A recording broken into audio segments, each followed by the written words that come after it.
When you're ready. I know we got time. Go ahead. Okay, it's 7:16. We're in the second floor conference room on today. We'll call in order the City of Brainerd Personnel and Finance meeting. We'll start with introductions. Tiffany Stingline, Ward 3. Jennifer Bergman, City Administrator. Connie Hillman, City Finance Director. Kevin Stulik, Alderman at Large.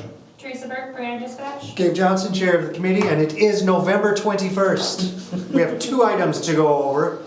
The first of which is some more ARPA fund spending. Connie. Correct, so staff became aware that there's quite a bit of funding that could be available for such a project, but the first step in applying for any grant would be to do a feasibility study. Just make sure it's a viable project, as the grantors like to know that you've already done that research before you put in the grant. So we're asking $35,000 to amend the ARPA budget to add $35,000 for a feasibility study. And then this is what it would look like, and the $338,000 is what we'd have remaining if the council chose to amend the budget authorizing those funds. And then a little additional, so that's a pedestrian bridge that would go over 210 for the connection to the Cayuna State Trail, would be what the feasibility So study where would the be. bridge be? Plum Park is where we want it to be, Right by but the feasibility study would figure out the best place to put it. Okay. I would make that motion that we, whatever it says on the bottom of that sheet. Hold on. Now, see, I'll get there. one day I don't open my computer. There you go. Yeah, I'd make a motion to amend the ARPA fund budget to use $35,000 for a feasibility study for a pedestrian bridge across Highway 210 to be named Stulik Bridge. Second. I don't know if that's feasible.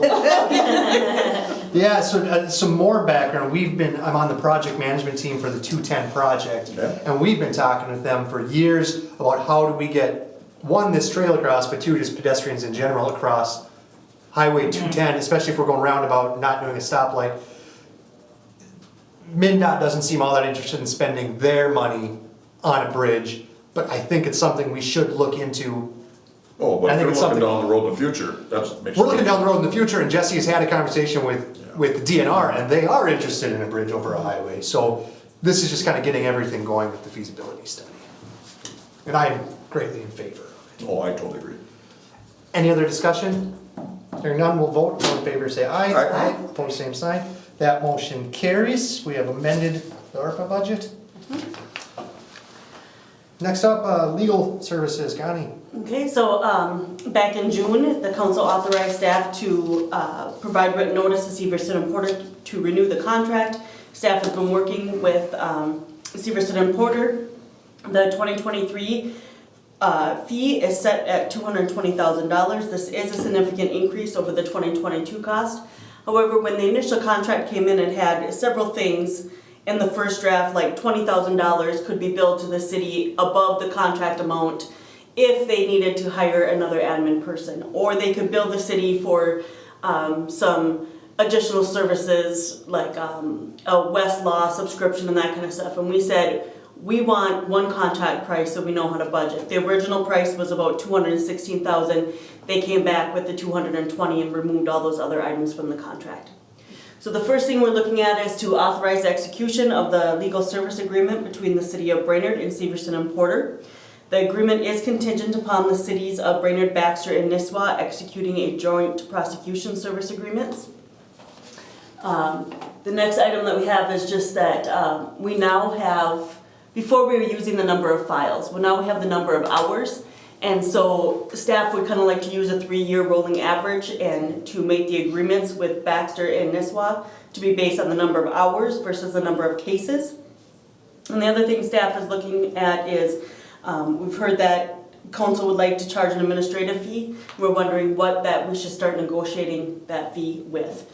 What this agreement assumes is that we're going to go on the number of hours and that we're going to charge Baxter and Nisswa a 10% administrative fee. The box on the right shows the 2022 amount, shows the difference of what our share was versus what Baxter and Nisswa's would be. So the two items that we're looking at is to authorize staff to enter the agreement would be the first thing, and then direct staff to renew the joint prosecution service agreement with Baxter and Nisswa. Using staff's recommendation would be the 3-year average based on the number of hours and implementing a 10% administrative fee. Would you like that as two, or can we do it as one? I think we do it as one. And I will make one motion to do both those things. Second. We have a motion and a second to exactly as the recommended action motion on the board.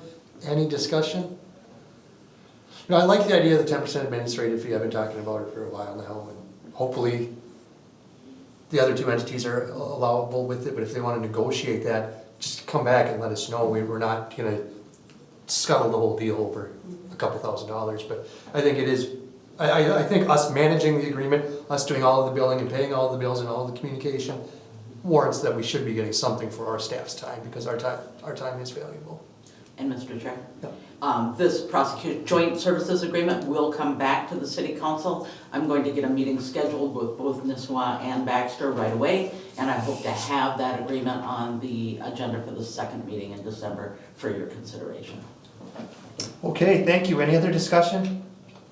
Hearing none, we'll vote. All in favor, say aye. Aye. Aye, opposed, same sign.